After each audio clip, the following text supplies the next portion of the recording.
तो hello aspirants, welcome to UPSC general studies channel.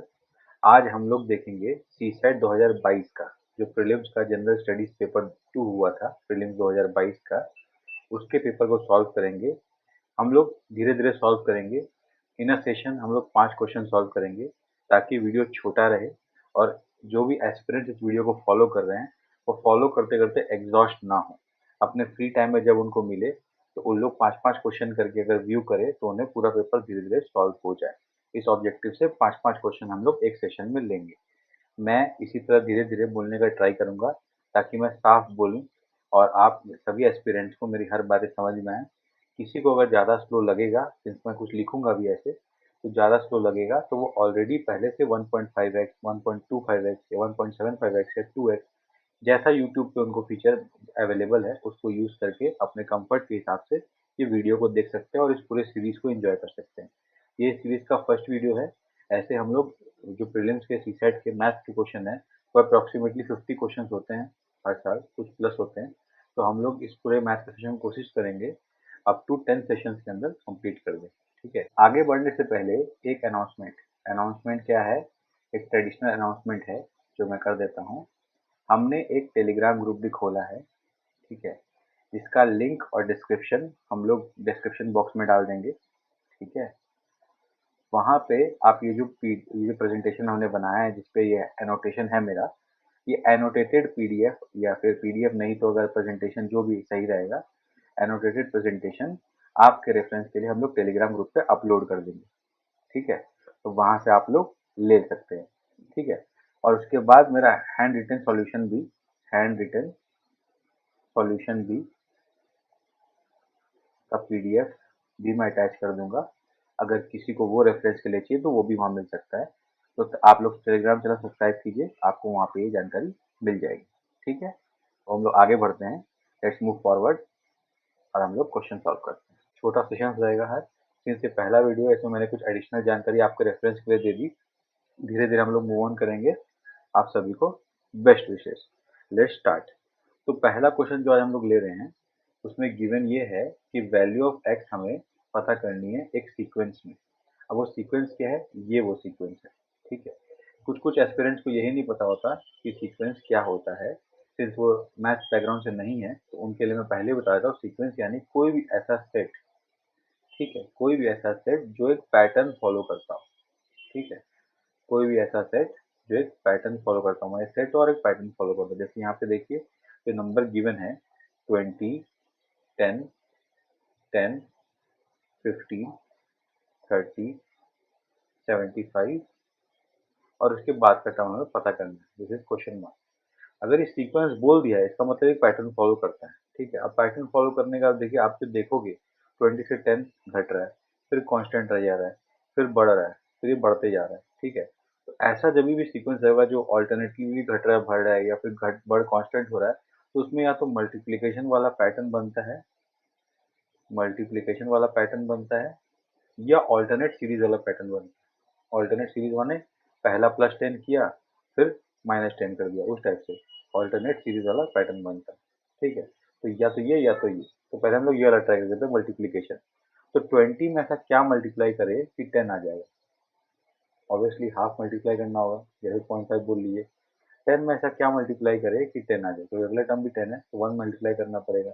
अब 10 में ऐसा क्या मल्टीप्लाई करे कि अगला टर्म जो 15 है वो आ जाए, यानी कि हमें 3/2 यानी 1.5 मल्टीप्लाई करना पड़ेगा। 15 में ऐसा क्या मल्टीप्लाई करे कि 30 आ जाएगा, यानी कि 2 मल्टीप्लाई करेंगे। अब 30 में ऐसा क्या मल्टीप्लाई करे कि 75 आ जाएगा, यानी कि 2.5 मल्टीप्लाई करेंगे। तो अब ये जो अंडरलाइन वाला अंडरलाइन वाला जो टर्म्स आप देखोगे तो वो आप देखो कैसा है, वो है हाफ, 1, 3/2, 2, 2.5। मानिए ये एक अरिथमेटिक प्रोग्रेशन में, यानी कि ये हाफ से लेकर 2.5 तक ये 0.5 करके बढ़ रहा है। इसको हम लोग अरिथमेटिक प्रोग्रेशन बोलते हैं। इसको कॉमन डिफरेंस बोलते हैं। कॉमन डिफरेंस जो एस्पिरेंट्स मैथ बैकग्राउंड से लिए बस उनके लिए मैं बता रहा हूँ। जो मैथ बैकग्राउंड से उनको हल्का सा पता चली, बिकॉज जिन्होंने 12 तक मैथ एटलीस्ट पढ़ा है उनको तो श्योर ये पता होगा ही। कॉमन डिफरेंस बोलते हैं और ये वो हाफ से लेकर 2.5 तक एक अरिथमेटिक प्रोग्रेशन में है। तो इसके अगला टर्म यहाँ पे 3 आना चाहिए। तो इसके हिसाब से ये नंबर होना चाहिए 225 और ये रिक्वायर्ड नंबर है, तो हमारा आंसर हो जाएगा 225D। आई होप आपको ये समझ में आया हो। ये क्वेश्चन सिंपल है तो फर्स्ट अप्रोच में सॉल्व हो गया, वरना इससे नहीं होता तो हम ऑल्टरनेट सीरीज वाला ट्राई करते, यानी कि प्लस माइनस वाला एक सीरीज होता है। वो कभी कोई एग्जांपल में मैं आपको सॉल्व करके दिखा दूंगा सीखने के पॉइंट ऑफ व्यू से। सिंस हम लोग यहाँ प्रीलिम्स 2022 का अगर सॉल्व कर रहे हैं तो क्वेश्चन बाय क्वेश्चन जो थीम आता है यार उसको हम लोग सॉल्व करके देखेंगे। ठीक है, आई होप आपको ये क्वेश्चन समझ में आया हो। अब नेक्स्ट क्वेश्चन मूव करते हैं। नेक्स्ट क्वेश्चन में बोला है कि दो दोस्त हैं एक्स और वाई, दोनों भागना स्टार्ट किए टुगेदर 50 मीटर के लिए सेम डायरेक्शन में। तो ऐसा ये जो क्वेश्चन है, इस टाइप का क्वेश्चन जब भी बोलेगा ना तो पैरेलली आप ड्राइंग बनाते रहिएगा। ड्राइंग बनाने से क्या है ना, आपको क्वेश्चन विजुअलाइज हो जाएगा। कई जन को लगेगा टाइम लग रहा है, पर स्टार्टिंग में तो टाइम लगेगा ही, पर इसलिए तो प्रैक्टिस कर रहे हैं ना हम लोग कि टाइम बाद में ना लगे, ड्राइंग बनाते जाइएगा। तो ड्राइंग इसका बनाना स्टार्ट करते हैं। अब एक्स और वाई है, ये एक फ्रेंड है, ऐसे दोनों भाग रहे हैं। ठीक है, इसको अपने बोल लेते हैं एक्स, इसको बोल लेते हैं वाई। अगला क्या बोला है कि एक्स जो है वो राइट टर्न कर गया और 60 मीटर भागा। एक्स जो है वो राइट टर्न कर गया और 60 मीटर भागा। ये ये 60 मीटर है, ये 50 गिवन है, तो ये भी 50 होगा ऑब्वियसली। अब वाई एक्स जो है ये चला गया, फिर वाई जो है at the same time 40 metre left चला, तो वाई लेफ्ट चला 40 मीटर चला, तो ये 40 हो गया। ठीक है, अगला क्या बोला, फिर एक्स जो है वो टर्न लेफ्ट करता है और 50 मीटर फिर चलता है और रुक जाता है। सिमिलरली वाई टर्न करता है राइट और 50 मीटर चलता है और रुक जाता है। ठीक है, एक्स का टर्न किया, एक्स टर्न किया लेफ्ट। अब एक्स यहाँ खड़ा है तो एक्स का लेफ्ट कौन सा हो बताइए, एक्स का लेफ्ट हुआ ये। तो एक्स यहाँ टर्न किया और 50 मीटर फिर दौड़ा। और वाई जो है वो राइट टर्न किया, तो वाई अगर यहाँ है तो उसका राइट कौन सा होगा ये। तो वाई भी 50 मीटर दौड़ा और वो भी यहाँ खड़ा हो गया। ये वाई का नया पोजीशन है, ये एक्स का नया पोजीशन है। इसको मान लीजिए हम लोग बोलते हैं एक्स डैश, इसको मान लीजिए हम लोग बोलते हैं वाई डैश। तो दोनों में डिस्टेंस पूछा है, समझ लीजिए पॉइंट ओ बीच का है, ये दोनों में डिस्टेंस पूछा है कितना है। तो दोनों का डिस्टेंस कितना होगा, ये बीच पॉइंट, ये गैप जो नेग्लिजिबल है, दोनों का डिस्टेंस कितना होगा, डिस्टेंस होगा Y dash O plus O X dash. Y dash को कितना है 40, ओ एक्स डैश कितना है 60, यानी कि 100 मीटर्स यूनिट गिवन है, तो आंसर होगा ए। ये मैंने इसलिए डायग्राम बनाया, देखिए एग्जाम में आप ये बहुत फास्ट कर पाओगे, ये आपको लिखना भी नहीं पड़ेगा, डायग्राम से सॉल्व कर लोगे। ठीक है, पर सिंस न्यू एक्सपीरियंस भी मैं ध्यान रखा हूँ, कुछ मैथ बैकग्राउंड के स्टूडेंट नहीं है, उनको ध्यान रखते हुए मैंने इसको इस तरह सॉल्व किया। आई होप आपको समझ में आया इसका आंसर। ना हम अगले क्वेश्चन की तरफ मूव करते हैं। अगला क्वेश्चन ये बताया है किस तारीख को जून 2099 में संडे पड़ेगा। अब देखिए तारीख भी देखिए कैसा ऑप्शन दिया है, 4, 5, 6, 7। ऑब्वियसली जून 1 से लेके जून 7 तक में एक ना एक दिन तो संडे पड़ेगा ही, क्योंकि हफ्ते में 7 ही दिन हो गए, अ वीक है 7 डेज। तो 1 से 7 तारीख में एक ना एक दिन संडे पड़ेगा ही, तो वो लॉजिक का बात हो गया। ठीक है, ये हो गया फर्स्ट अंडरस्टैंडिंग। सेकंड अंडरस्टैंडिंग क्या है कि अब ये क्वेश्चन जो है ना ये कैलेंडर कॉन्सेप्ट का है। कैलेंडर कॉन्सेप्ट के लिए कई लोग फॉर्मूला यूज कर सकते हैं, जिनको रिमाइंडर थ्योरम का फॉर्मूला पता है, और इसमें रिमाइंडर थ्योरम यूज होता है। ठीक है, इस टाइप के क्वेश्चन में रिमाइंडर थ्योरम यूज होता है।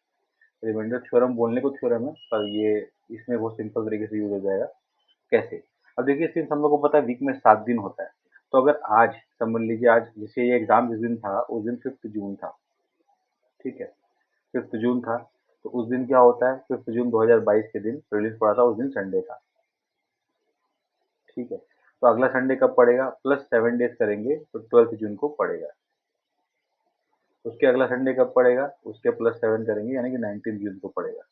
तो यहाँ पे अगर हम लोग एक पैटर्न ये देखेंगे, अगर इसको मैं जस्ट सीरियस कर दे रहा हूँ, अगर हम लोग एक पैटर्न देखेंगे तो पैटर्न हमें क्या समझ में आएगा कि अगर 5 तारीख से हम लोग 7-7 दिन करके जोड़ते जाए तो संडे मिलते जाएगा।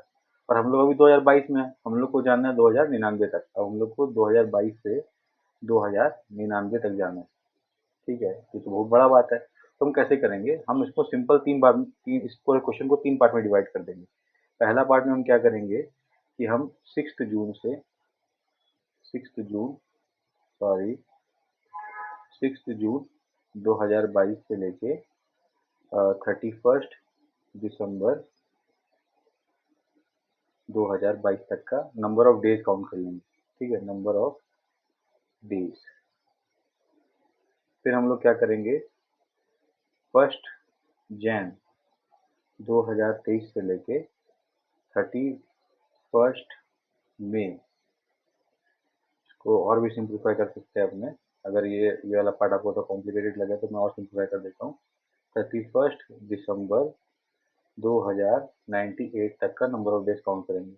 तीसरा पार्ट में हम लोग क्या करेंगे, 1 जनवरी 2099 से लेकर हम लोग आएंगे यहाँ पे, कहाँ तक आएंगे, 31 मई 2099 नंबर ऑफ डेज काउंट कर लेंगे। ये हम लोग क्यों कर रहे हैं मैं बताता हूँ। अब समझ लीजिए हम लोग नंबर ऑफ डेज काउंट कर लिए, ठीक है, 3 पार्ट में। तो हम लोग के पास एक समझ लीजिए एन एक नंबर बोलते हैं, इतना नंबर ऑफ डेज आएगा। इसको यदि हम लोग 7 से डिवाइड किया करेंगे तो हमें क्या पता चल जाएगा, हमें पता चल जाएगा कि 31 मई जो है 2099, उसका वार कौन सा है, विच डे, ये कौन सा वार है, ये हमें पता चल जाएगा। कैसे पता चलेगा, जैसे मैंने पहले बताया कि समझ लीजिए आप लोग आज 15 तारीख है, 5 तारीख था संडे, उसके बाद अगला तारीख कब आएगा, 12 प्लस 7 करने से संडे आ रहा है, फिर प्लस 7 करेंगे, फिर 19 तारीख को अगला संडे आएगा। ठीक है, इसी थ्योरी को यूज करते हुए, ये पूरा थ्योरी को यूज करते हुए अगर हम total number of days count कर ले ये तीनों में, और उसको हम लोग 7 से डिवाइड कर दे, तो जो रिमाइंडर बचेगा उससे हम लोग को पता चल जाएगा। समझ लीजिए कि रिमाइंडर बचा 4, इसका मतलब क्या हुआ कि संडे जो था वो पड़ेगा 27 मई को 2099, उसके बाद 28 मई को मंडे, फिर ट्यूसडे, फिर वेडनेसडे, फिर थर्सडे, अगर चाह रहा थर्सडे, इसका 31 मई को थर्सडे पड़ा। ठीक है, उसके बाद संडे कब पड़ेगा जून में, 3 तारीख को, अगर ऐसा आता है तो। ठीक है, ये जस्ट इलस्ट्रेशन के लिए मैंने बताया। तो ये हो गया अप्रोच इस क्वेश्चन का। ठीक है, अब चाहे तो आप लोग एक एक करके गिनती कर लीजिए, मैंने पहले ही कैलकुलेशन करके रखा है इसलिए मैं आपको सिंप्लीफाई करके बता देता हूँ। टोटल जो नंबर ऑफ डेज है उसमें रिमाइंडर आपका आ रहा है 0। ठीक है, आप लोग कैलकुलेट कीजिएगा। कैलकुलेट करने का और एक सिंपल तरीका है इस केस में, जैसे कि आप लोग इंडिविजुअल, फाइनली आपको रिमाइंडर ही निकालना है, तो आप क्या कर सकते हो, तीनों को जोड़ने की जगह इंडिविजुअल लेवल पर रिमाइंडर निकाल सकते हो, उससे ईजी हो जाएगा। जैसे ये सेकंड वाला और भी ईजी हो सकता है, इसको मैं बताता हूँ कैसे। जैसे समझ लीजिए हर एक साल में कितना दिन होता है, 365 डेज होता है। ठीक है, अब 2023 से लेके 2098 तक कितने ईयर्स हैं, 76 ईयर्स हैं। तो इसमें अगर आप इंटू करने जाओगे, मल्टीप्लाई करने जाओगे तो बहुत बड़ा सा नंबर आएगा। इससे लॉजिक से कैसे सॉल्व करोगे आप, अब 365 को 7 से डिवाइड कीजिए, तो रिमाइंडर का कितना आएगा बताइए, रिमाइंडर आएगा आपका 1। ठीक है, और ये 76 है, अगर 1 रिमाइंडर को 76 से मल्टीप्लाई करेंगे तो क्या आएगा, 76 ही बचेगा। अब 76 को 7 से मल्टीप्लाई करेंगे तो क्या बचा, रिमाइंडर 6। ठीक है, तो इस केस में पूरा अगर आप ऐड करके अगर रिमाइंडर निकालोगे तो रिमाइंडर 6 आएगा। ठीक है, इसी तरह बाकी दोनों का रिमाइंडर आप निकाल लीजिए। नेट नेट आपका पहले वाले का जो फर्स्ट केस का रिमाइंडर है, फर्स्ट केस का रिमाइंडर ये 4 आएगा, और सेकंड केस का 6 आ चुका, और थर्ड केस का 4 आएगा। टोटल 14 आ जाएगा। 14 को फिर 7 से डिवाइड करेंगे तो आ जाएगा रिमाइंडर 0। इसी तरीके से यहाँ पे 0 रिमाइंडर बचता फाइनली। ठीक है, ये 0 रिमाइंडर बचा, इसका मतलब क्या, 31 मई 2099 को कौन सा वार है, संडे। तो जून में पहला संडे कब पड़ेगा, +7, यानी कि 7 जून 2099।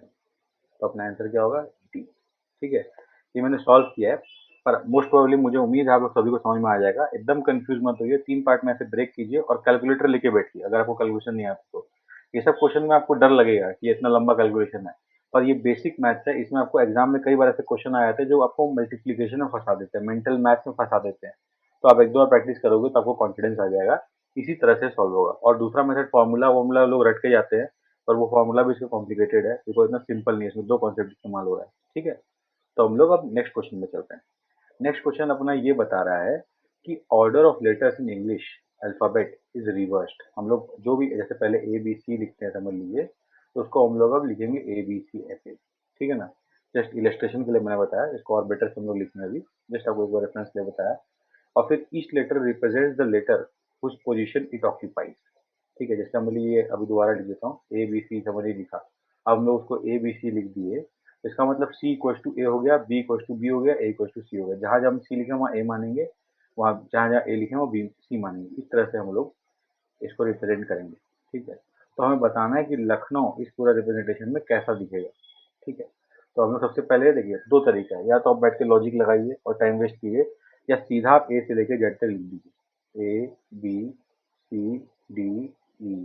ठीक है, फिर F G H I J K L M N O P Q R S T U V W X Y Z. ठीक है, 7 7 8 टोटल, ठीक है, 26 लेटर हो गया। अब इसको हम लोग रिवर्स कर दिए, तो हम लोग रिवर्स यहीं से स्टार्ट करेंगे, यहीं से कर लीजिए, A B C D E F G H आई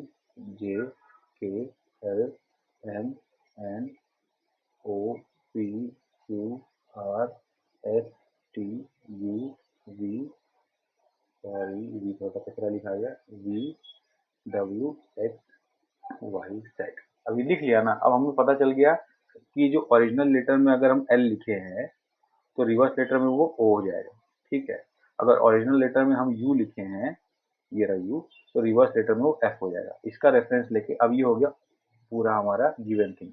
इससे हम लोग बाय ऑब्जर्वेशन अगर हम लोग देखेंगे तो हमें आंसर मिल जाएगा। अब लखनऊ का एग्जांपल में क्या होगा, जैसे लखनऊ है, ठीक है, अब लखनऊ में रिवर्स लेटर में एल की जगह क्या आ रहा है, एल की जगह आ रहा है ओ, यू की जगह क्या आ रहा है, यू की जगह आ रहा है एफ, सी की जगह आ रहा है एक्स, के की जगह क्या आ रहा है, वेर इज के की जगह आ रहा है पी, ये रहा के की जगह पी।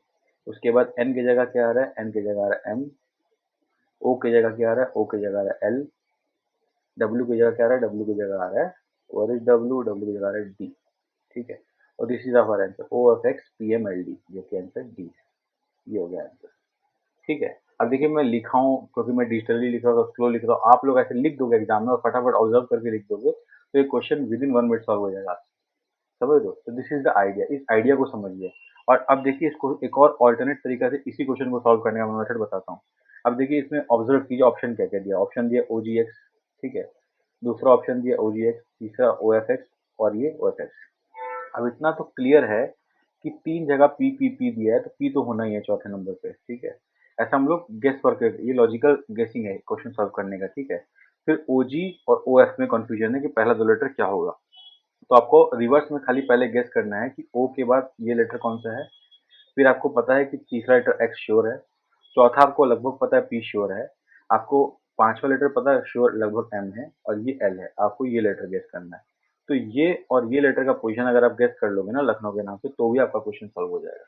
तो इससे आपका ये पूरा एफर्ट सिंप्लीफाई भी हो सकता है। लिखना तो ये पड़ेगा ही, अगर आपको याद नहीं रहता तो आपका अगर लेटर अंडरस्टैंडिंग खराब है, लेकिन अगर लिखोगे भी तो ये पूरा कन्वर्ट ना करते हुए आपको सिर्फ तीन दो ऑब्जर्वेशन में आंसर निकल सकता है, क्योंकि ऑप्शन इस तरह बनाएगा। ठीक है, इसको ऑप्शन यूज करना बोलते हैं आंसर में। ये भी प्रेजेंस ऑफ माइंड का खेल है, एग्जाम में कितने प्रेशर में आप हो, आप कितने फ्री हो, उससे आपको ये सब टेक्टिक समझ में आती है। ठीक है, अब हम लोग मूव करते हैं अगले क्वेश्चन की तरफ। ठीक है, अगला क्वेश्चन ये है कि हमें एक क्वेश्चन दिया हुआ है, consider the question and two statements, और फिर हमें बताना है which one of the following is correct with respect to given question and statements. तो क्वेश्चन क्या दिया है, क्वेश्चन ये पूछा है कि x जो है, क्या x इंटीजर है, क्या x इंटीजर है।